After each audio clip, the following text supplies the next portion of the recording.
Hola, ¿qué tal, mis amigos? Ya estamos en la sección Pregúntale al Pastor, la sección que te responde preguntas de la Biblia y las preguntas de la vida. No hay peor pregunta que la que no se hace. Y vamos inmediatamente a la pregunta del día. Pastor, me gustaría escuchar de usted lo que nos habla la Biblia acerca de la Virgen María y con qué actitud debemos de asumir como creyentes el tema de la Virgen, ya que la mayoría de los mexicanos traemos una fuerte tradición de venerar a la Virgen. Por ello mi pregunta es la siguiente: ¿qué dice la Biblia sobre la Virgen? Le agradecemos su respuesta. Mi nombre es María Yolanda del Río, de Tierra Blanca, Veracruz. Muy bien, María Yolanda, Dios te bendiga. Gracias, de veras, aprecio tu pregunta. ¿Qué dice la Biblia sobre la Virgen María? ¿Qué actitud debemos de tomar? Te voy a dar respuesta cabal, la respuesta que nos da la Biblia. María fue una mujer judía escogida por Dios. Era virgen cuando quedó embarazada por obra del Espíritu Santo. Y tuvo el privilegio de dar a luz a Jesucristo, a Jesús. Las Escrituras profetizaban de este milagro en el libro de Isaías y lo registró su cumplimiento los evangelios de Mateo y de Lucas. María era una joven que vivía en la ciudad de Nazaret, en la región de Galilea. Estaba comprometido con un hombre llamado José, pero aún no estaba casada, solo comprometida cuando un ángel le habló. El evangelio de Mateo 1:23 narra que María era virgen de la que profetizó el profeta Isaías. Isaías dice, Isaías 7:14, he aquí una virgen concebirá y dará a luz un hijo, y llamará su nombre Emmanuel. Por tanto, el Señor mismo os dará señal, y he aquí que la virgen concebirá y dará a luz un hijo, y llamará su nombre Emmanuel. La cita de Isaías 7:14 es el pleno cumplimiento que tuvo lugar en el nacimiento de Jesucristo.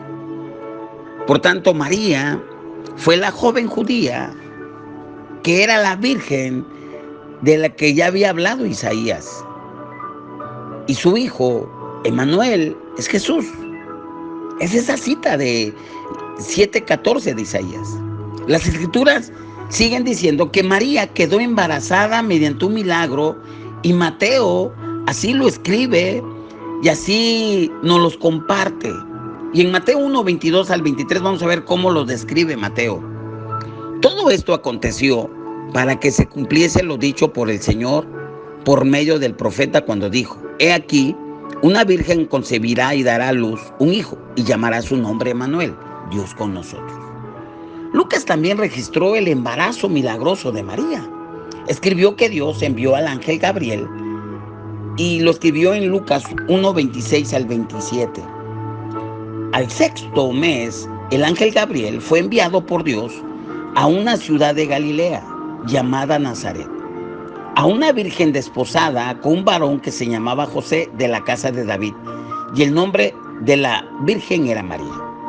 María misma confirmó que era virgen. Después de escuchar que iba a ser madre de Jesús, el Mesías, María le preguntó al ángel. Entonces María dijo al ángel, ¿cómo será esto? Pues no conozco varón. ¿Cómo será eso? Era un milagro. Entonces, la pregunta es, ¿cómo pudo hacer una virgen dar a luz? El embarazo de María fue por medio y obra del Espíritu Santo. Es decir, mediante el poder de Dios, como lo confirma Mateo 1:18, que dice a la letra, el nacimiento de Jesucristo fue así. Estando desposada María, su madre, con José, antes de que se juntasen, se halló que había concebido del Espíritu Santo. Gabriel le dijo a María claramente en Lucas 1:35, respondiendo el ángel le dijo a María, el Espíritu Santo vendrá sobre ti, y el poder del Altísimo te cubrirá con su sombra, por lo cual también El santo ser que nacerá será llamado Hijo de Dios.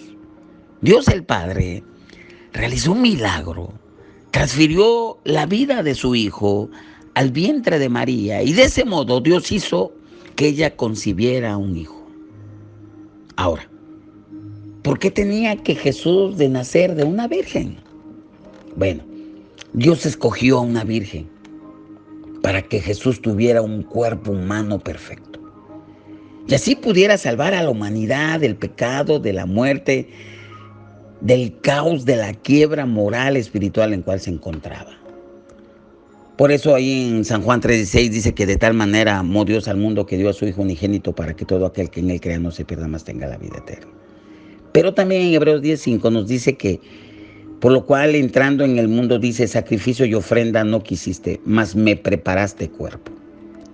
Fue una preparación del cuerpo, el cuerpo de Jesús de Nazaret, donde vino a posar el Hijo de Dios. Dios transfirió la vida de Jesús al vientre de María. Después el Espíritu Santo de Dios protegió el embrión de toda imperfección. De este modo, Jesús nació como ser humano perfecto, tal como había sido Adán antes de pecar. La Biblia afirma que Jesús no cometió pecado. Siendo perfecto, Jesús podía pagar el rescate, salvar a la humanidad del pecado y la muerte, aunque Él fue tentado en todo según nuestra semejanza, dice Hebreos, pero no cometió pecado. La Biblia no enseña que María fuera virgen todo el tiempo. Fue virgen hasta que nació Jesús. Y entonces la pregunta es, ¿siguió María siendo virgen después del nacimiento de Jesús? No, porque María, la madre de Jesús, después de que tuvo a Jesús, tuvo otros hijos. Y la Biblia enfatiza muy claramente, enseña que María, la madre de Jesús, tuvo otros hijos después del nacimiento de Jesús. La Escritura afirma categóricamente que María permaneció virgen hasta que dio a luz a Jesús, como lo dice Mateo 1, 24 y 25. Y despertando José del sueño, hizo como el ángel del Señor le había mandado y recibió a su mujer. Pero no la conoció hasta que dio a luz a su hijo primogénito y le puso por nombre Jesús. Y Lucas dice que Jesús era el primogénito de María, Lucas 2:7. Y dio a luz a su hijo primogénito y lo envolvió en pañales y lo acostó en un pesebre porque no había lugar para ellos en el mesón. Las Escrituras mencionan que Jesús tuvo 4 hermanos: Santiago, José, Judas, Simón, y también hermanas, como lo menciona Marcos 6:3, que dice a la letra, ¿no es este el carpintero hijo de María, hermano de Jacobo, de José, de Judas, de Simón? ¿No están también aquí con nosotros sus hermanas? Y se escandalizaban de él. Argumentar que los hermanos de Jesús citados en el Nuevo Testamento son solo hijos de José es inferir algo que no está en el texto. No podemos torcer la Escritura solita se interpreta. Además, el argumento de que los hermanos mencionados eran en realidad sus primos no tiene una base a la luz del idioma griego en el cual se escribió el Nuevo Testamento. Hay más citas que mencionan que María tuvo más hijos. En Mateo 12:46, mientras él aún hablaba a la gente, he aquí su madre y sus hermanos estaban afuera y le querían hablar.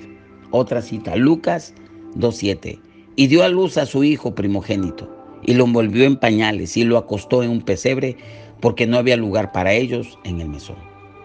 Juan 7:5, porque ni aun sus hermanos creían en él. Entonces, María fue virgen y nació Jesús. Después que nació Jesús, María se unió, se casó con José, tuvieron una gran familia y por lo menos tuvieron, ¿cuántos hermanos mencionamos en Marcos 6:3? Mencionamos a Jacobo 1, José 2, Judas 3, Simón 4, 4 hermanos y por lo menos 2 hermanas. Dice, ¿por qué no están tus hermanas? Ahora, la otra pregunta, ¿fue la concepción de Jesús la Inmaculada Concepción? No. Según la enciclopedia de la religión católica, la doctrina de la Inmaculada Concepción sostiene que la Beatísima Virgen María, en el primer instante de su concepción, fue preservada de toda mancha de culpa original por singular gracia y privilegio de Dios. Sin embargo, la Biblia no enseña que María estuviera libre de pecado original. Porque la Inmaculada Concepción está diciendo de que María no fue concebida como cualquier otro humano, que fue igual, así como una concepción muy parecida a la de Jesús en su vientre. La Biblia no enseña que María estuviera libre de pecado original. En el Salmo 51:5 dice que en maldad hemos sido formados y en pecado nos concibió nuestra madre. Y Romanos 5:12 dice, por lo tanto, como el pecado entró por el mundo por un hombre y por el pecado la muerte, así la muerte pasó a todos los hombres por cuanto todos pecaron. Todos los seres humanos son concebidos por voluntad de hombre, por deseo entre un hombre y una mujer, y da como fruto un ser humano. Pues María fue como cualquier ser humano, a excepción de Jesús, que fue sin pecado, fue por obra del Espíritu Santo, como ya lo narramos. De hecho, y volviendo al caso aquí de María, María reconoció que era pecadora cuando ofreció el sacrificio para el perdón de los pecados. Y de acuerdo a la ley de Moisés, las madres deberían de ofrecer. Y se lee en Levítico 12, del 2 al 8, y Lucas del 2, del 21 al 24 cuando lo hace. En cuanto a la Inmaculada Concepción, la Enciclopedia Católica Online reconoce: no es posible extraer de la Escritura pruebas directas, categóricas ni concluyentes sobre este dogma de la Inmaculada Concepción. Entonces, ¿de qué se trata? Pues es una enseñanza netamente católica, como muchas que no tienen un fundamento escritural, que están sostenidas por tradiciones, por supuestos, por teorías, por hipótesis, que no tienen un pie bíblico que las avale o que las fundamenta. La concepción o la Inmaculada Concepción es simplemente una creencia netamente católica de tradiciones, hipótesis, teoría, que la Biblia no lo dice. Entonces, ahora la pregunta para responderle aquí a María Yolanda: ¿cómo deberíamos considerar a María?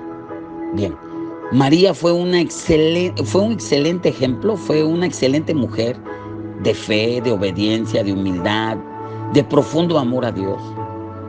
Está entre los siervos fieles de Dios a los que debemos hacer bien imitar, como dice Hebreos 6:12, a fin de que no os hagáis perezosos, sino imitadores de aquellos que por la fe y la paciencia heredaron las promesas.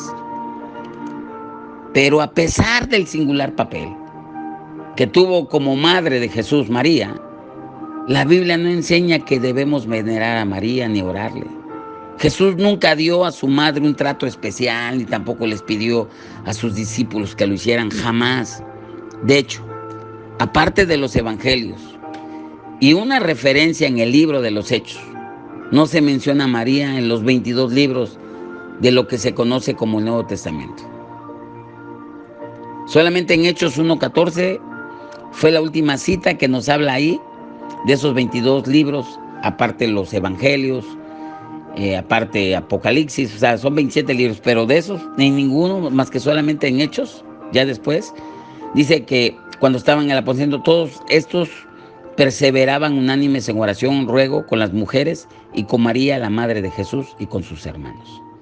La última cita que se habla de María en la Biblia no nos dice que los discípulos, que las mujeres estaban adorando a María o venerando a María, sino que todos los discípulos, las mujeres, incluyendo María y los hermanos de Jesús, permanecieron juntos en ruego y en oración, orándole al Padre. En la Biblia no se va a encontrar registro de que los cristianos del siglo I dieran a María un trato especial, y mucho menos de que la veneraran. La Biblia enseña que los cristianos deben adorar, venerar solamente a Dios, como lo dice Mateo 4:10. Entonces Jesús le dijo: vete, Satanás, porque escrito está: el Señor tu Dios adorarás y a Él solamente servirás. A tu respuesta, nuestra actitud ante María debe de ser de respeto, digna de ser imitada por su fe, por su valentía, por su humildad, como madre, como esposa de José, como una mujer piadosa, una mujer de mucho valor. Hasta ahí. Pero venerarla, jamás. Adorarla, mucho menos. Entonces, esa es mi respuesta y lo digo con mucho corazón. Todas nuestras respuestas, lo que diga la palabra de Dios, eso lo vamos a hacer. Esa es mi respuesta. Que el Padre te bendiga muchísimo. Nos vemos en la próxima pregunta. Pregúntale al pastor. Y te invito a que te suscribas en nuestro canal Centro Cristiano Córdoba, Amando y Venciendo, que nos regales un like, que compartas nuestro podcast en tus redes sociales y que seas muy feliz. Y te recuerdo, no hay peor pregunta que la que no se hace. Nos vemos en la próxima. Pregúntale al pastor. Bendiciones.